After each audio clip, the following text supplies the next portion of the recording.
കേൾക്കാമോ?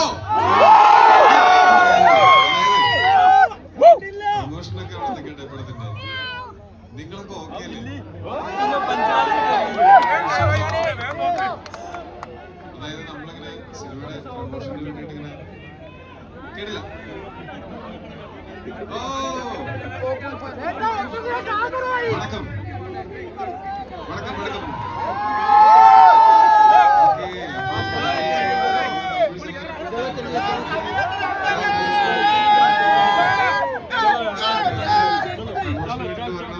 ആദ്യം എല്ലാവരും പറഞ്ഞുകൊണ്ട് ഭയങ്കര പ്രശ്നമാണ്. നമ്മളവിടെ നാട്ടിലൊക്കെ ന്യൂസ് ചാനൽ കണ്ടു കഴിഞ്ഞാൽ നമുക്ക് പേടിയാവും. അപ്പൊ ആ പേടിച്ചിട്ട് തന്നെ കേട്ടോ വന്നത്. പക്ഷെ നിങ്ങൾക്കിവിടെ ജീവിക്കുന്നുണ്ടല്ലോ, ഞങ്ങളവിടെ സേഫ് ആയിട്ടിരിക്കുന്ന സമയത്ത് ഐക്യതായിട്ട് പോവാം എന്നതാണ് പ്രധാനമായിട്ട് വിചാരിച്ച് ഒന്ന് കാണാനും ഒക്കെ വരാൻ പറ്റിയപ്പോ എനിക്കറിയില്ല ഇങ്ങനത്തെ സാഹചര്യവും അത്ര പ്ലസന്റ് ആയിട്ടുള്ള സിറ്റുവേഷൻ ഒന്നും അല്ലാത്ത ഇത്രയും പേര് വരുമെന്ന് വിചാരിച്ചു.